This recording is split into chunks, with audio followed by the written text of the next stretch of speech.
जिनेंद्र सोनी जी।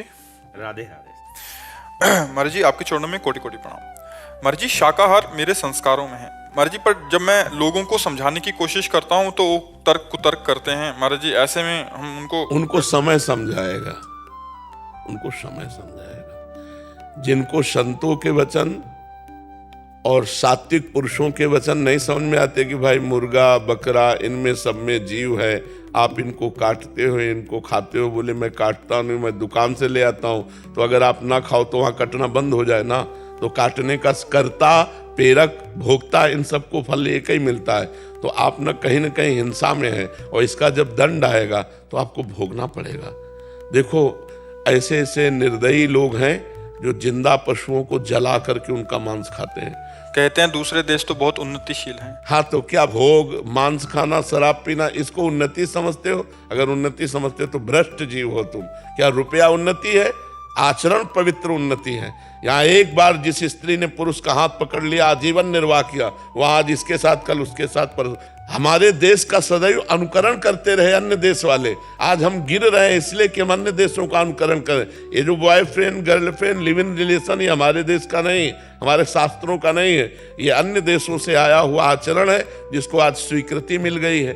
अब देखो, एक लड़की एक बॉयफ्रेंड से 10 दिन बाद ब्रेकअप, दूसरा बॉयफ्रेंड 20 दिन बाद उससे ब्रेकअप, तीसरा। इसको क्या बोलोगे आप? व्यभिचार प्रवृत्ति बोली जाएगी ना। अरे हम कह रहे हैं किसी लड़की को अगर ऐसा है तो एक बच्चे को वरण कर लो और उसके माता पिता से मिल के ब्याह करो, गृहस्थी में चले जाओ, कोई परेशानी नहीं। हम और पक्ष पे नहीं है, एक पक्ष पे। दोस्ती करो, व्यभिचार मत करो। और जब तुम्हारी दोस्ती पक्की हो जाए तो फिर गृहस्थ धर्म में चले जाओ। फिर और जैसे गृहस्थ का प्रयोग होता है एक। आज हमारा जो गृहस्थ धर्म है बहुत संकट में है। मानो कई जगह व्यभिचार करने वाली लड़की, कई जगह व्यभिचार करने वाला लड़का, ये जब पाणी ग्रहण करेंगे तो मर्यादा में नहीं रहेंगे, क्योंकि ये पहले ही अपनी आदतें बिगाड़ चुके हैं। अब इनकी गृहस्थी कैसी रहेगी? पुरुष देख रहा है कि वो उनसे बात कर रहे हैं, वो देख रहा है उनके साथ जा रहे हैं, तो संबंध विच्छेद। संबंध का मिठास कहाँ रह गया? संबंध का भरोसा कहाँ रह गया? संबंध में विश्वास कहाँ रह गया? तो जीवन किस काम का? तो ये विदेश कोई उन्नतिशील नहीं है। आप क्या उन्नति मानते हो विदेश में? किस बात की उन्नति मानते हो? आनंद परमानंद कहाँ है? अगर यही उन्नति है तो हमारे पास विदेशी लोग आकर के क्यों बैठते हैं? क्यों जानना चाहते हैं कि तुम किस आनंद में हो? अरे तुम भारतवासी हो, अपने गर्व में रहो, अपने धर्म में रहो, अपनी महिमा में रहो, दूसरों की बातें मत देखो। ये संसारी पुरुष हैं, ये क्या जाने। केवल इतनी उन्नति है। अगर इतनी उन्नति है तो अपने भारत में पैसे की कमी नहीं है, एक से एक धनी है। तो क्या वो शांत है? अगर वो शांत है तो संतों के चरणों में क्यों जाते हैं? वो दान पुण्य धर्मात्मा आप क्यों बनना चाहते हैं? क्योंकि उसमें शांति नहीं है। शांति है दूसरों को सुख देने में, शांति है धर्म में चलने में, शांति है भगवान में। ये तो दूसरे केवल भोग योनि समझो। अन्य देशों में भोग योनि। उन्नति का मतलब क्या समझ लिया? उन्नति का मतलब रुपया होना, भोग भोगना, इतनी केवल उन्नति मानी जाती है क्या? ये तो नहीं। महाराज जी, मैं अध्यापक हूँ तो मेरे सामने इस तरह की बहुत सारी सिचुएशन आती है। वहां पर जब इस तरह की बात की जाती है तो कुतर्क क्या आते हैं कि वो सामने से हमने उन्नति कर ली, हम बाहर जा रहे हैं, और समाज में इतना गिरता जा रहा है कि पैसे को ही प्राथमिकता मान ली गई। वो हम कल भी कहा था एकांतिक में कि धन गया तो कुछ नहीं गया, स्वास्थ्य गया तो कुछ गया, चरित्र गया सब कुछ गया। तो अब क्या है? उल्टा है कि नहीं है? हाँ, तो अब ये बुद्धि भ्रष्ट हो रही है, यूथ की भी हो रही है। हाँ, अब आप देखो बूढ़े माता पिता जिनको सुविधा चाहिए, जिनको तुम्हारा प्यार चाहिए, वो घर में सड़ रहे हैं और तुम आनंद ले रहे हो देश विदेश में अपने कर्तव्यों का त्याग करके। तो विदेशी पद्धतियां हमारे देश की नहीं, हमारा धर्म प्रधान देश है। ये मूर्ख लोग हैं जो दूसरे का अनुकरण करके उनकी उन्नति मानते हो, अपनी अवनति मानते हैं। अरे हम नमक रोटी खाते हैं लेकिन धर्म से जीते हैं। हम तो गए नहीं, लेकिन जैसा सुना है नहीं ऐसी है महाराज जी। मैं 25 साल से बाहर रह रहा हूँ, लेकिन जो आप बोल रहे हो वो ऐसा ही है। नहीं ऐसा ही है। हाँ, क्योंकि हमने सुना है, हम कभी गए तो है नहीं हो, हमें पता नहीं।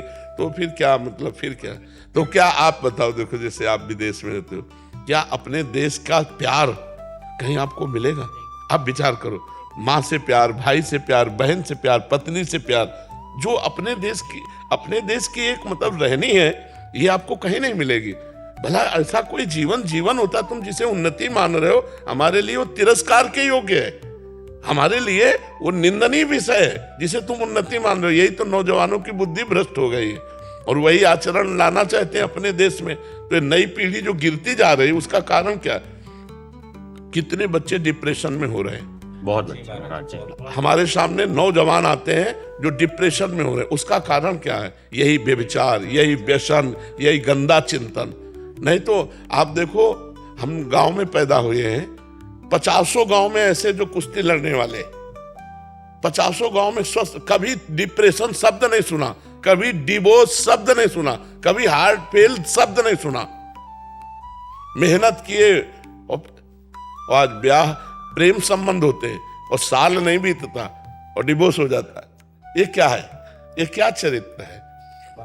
महाराज जी, इसको सुधारने के लिए आप कुछ मुझे गाइड करें। हम आपसे यही प्रार्थना करेंगे कि अपने शास्त्रों को स्वाध्याय करके, जब तक अपने धर्म की गरिमा हमारे बच्चों के दिमाग में नहीं आएगी, तब तक आधुनिक पढ़ाई विदेशों की महिमा को समझेगा। आधुनिक पढ़ाई, और अगर अध्यात्म की बात आवे तो समझ में आ जाए। अगर हमारी बच्चियां सावित्री जी, अनसुईया जी, इनके चरित्रों को पढ़ें तो समझें।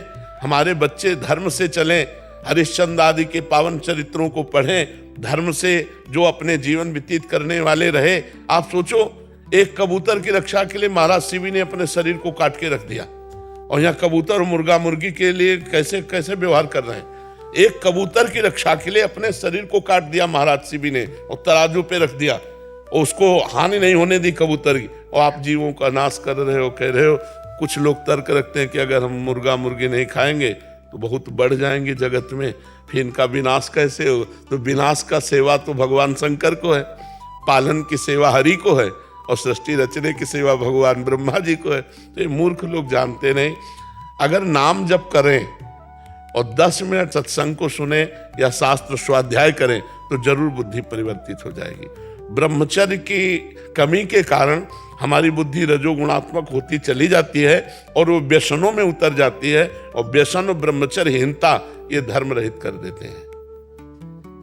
पर हम आपको धन्यवाद देते हैं, आप हमारे राष्ट्र के भविष्य के सुधारने वाले हैं, क्योंकि हमारे राष्ट्र के भविष्य बच्चे हैं। इन्हीं में कोई मेले बनेगा, कोई सांसद बनेगा, कोई मंत्री बनेगा। अगर ये चरित्रवान होंगे, धर्मवान होंगे, तो किसी भी पद में जाएंगे तो हमारे राष्ट्र की शोभा होंगे, राष्ट्र की सुरक्षा होंगे। और अगर भ्रष्ट पदाधिकारी हुआ तो नष्ट करने वाला ही होता है। तो बच्चे स्कूल से ही चरित्रवान बनते हैं। तो आप प्रथम गुरु हैं जो उनके चरित्र को प्रकाशित करने वाले हैं। तो आप प्रयास रखिए, भगवान से प्रार्थना करते रहिए और अध्यात्म को जोड़िए। आधुनिक पढ़ाई के साथ यदि अध्यात्म जुड़ेगा तो सुधार होगा। केवल आध्यात्मिक नहीं चल पाएगा क्योंकि उनको आधुनिकता की जरूरत है, और केवल आधुनिकता नहीं चल पाएगी क्योंकि अध्यात्म के बिना उसको सही मार्ग नहीं मिल पाएगा। पूरा अध्यात्म ही नहीं चला पाएंगे, वो तो हम लोगों का विषय है। केवल अध्यात्म में चलना, आधुनिक और अध्यात्म दोनों मिल के चलें तो बहुत समाज की उन्नति हो जाए।